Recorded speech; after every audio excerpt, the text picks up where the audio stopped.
वाल्मीकि रामायण और रामचरितमानस के अनुसार प्रभु श्री राम ने श्रीलंका जाने के लिए समुद्र के ऊपर एक ब्रिज बनाया था। उस सेतु अर्थात पुल के आज भी अवशेष पाए जाते हैं, परंतु सेतु समुद्रम परियोजना के तहत इस सेतु को बहुत हद तक क्षति पहुंचाई जा चुकी है। जानते हैं राम सेतु के 10 रोचक फैक्ट्स। 1. वाल्मीकि रामायण कहता है कि जब श्री राम ने सीता को लंकापति रावण से छुड़ाने के लिए लंका द्वीप पर चढ़ाई की तो उस वक्त उन्होंने विश्वकर्मा के पुत्र नल और नील से एक सेतु बनवाया था, जिसे बनाने में वानर सेना से सहायता की थी। इस सेतु में पानी में तैरने वाले पत्थरों का उपयोग किया गया था जो कि किसी अन्य जगह से लाए गए थे।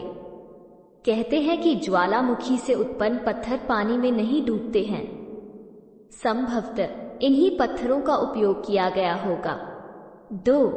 दिसंबर 1917 में साइंस चैनल पर एक अमेरिकी TV show ancient land bridge में अमेरिकी पुरातत्वविदों ने वैज्ञानिक जांच के आधार पर यह कहा था कि भगवान राम के श्रीलंका तक सेतु बनाने की हिंदू पौराणिक कथा सच हो सकती है।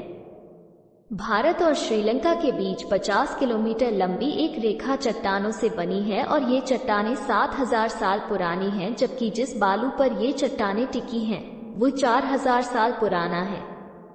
नासा की सैटेलाइट तस्वीरों और अन्य प्रमाणों के साथ विशेषज्ञ कहते हैं कि चट्टानों और बालू की उम्र में यह विसंगति बताती है कि इस पुल को इंसानों ने बनाया होगा। 3. भारत के दक्षिण में धनुषकोटी तथा श्रीलंका के उत्तर पश्चिम में पंबन के मध्य समुद्र में 48 किलोमीटर चौड़ी पट्टी के रूप में उभरे एक भूभाग के उपग्रह से खींचे गए चित्रों को अमेरिकी अंतरिक्ष अनुसंधान संस्थान नासा ने जब 1993 में दुनिया भर में जारी किया तो भारत में इसे लेकर राजनीतिक वाद विवाद का जन्म हो गया था। इस पुल जैसे भूभाग को राम का पुल या राम सेतु कहा जाने लगा। राम सेतु का चित्र नासा ने 14 दिसंबर 1966 को जेमिनी -11 से अंतरिक्ष से प्राप्त किया था। इसके 22 साल बाद ISSAK ने तमिलनाडु तट पर स्थित रामेश्वरम और जाफना द्वीपों के बीच समुद्र के भीतर भूमि भाग का पता लगाया और उसका चित्र लिया। इससे अमेरिकी उपग्रह के चित्र की पुष्टि हुई। 4. इस पुल जैसे भूभाग को राम का पुल या राम सेतु कहा जाने लगा। सबसे पहले श्रीलंका के मुसलमानों ने इसे आदम पुल कहना शुरू किया था। फिर ईसाई या पश्चिमी लोग इसे एडम ब्रिज कहने लगे। वे मानते हैं कि आदम इस पुल से होकर गुजरे थे। 5. राम सेतु पर कई शोध हुए हैं। कहा जाता है कि 15वीं शताब्दी तक इस पुल पर चलकर रामेश्वरम से मन्नार द्वीप तक जाया जा सकता था, लेकिन तूफानों ने यहाँ समुद्र को कुछ गहरा कर दिया। 1480 ईस्वी सन में ये चक्रवात के कारण टूट गया और समुद्र का जल स्तर बढ़ने के कारण ये डूब गया। 6. वाल्मीकि रामायण में कई प्रमाण हैं कि सेतु बनाने में उच्च तकनीक प्रयोग किया गया था। कुछ वानर बड़े बड़े पर्वतों को यंत्रों के द्वारा समुद्र तट पर ले आए थे। कुछ वानर 100 योजन लंबा सूत पकड़े हुए थे, अर्थात पुल का निर्माण सूत से सीध में हो रहा था।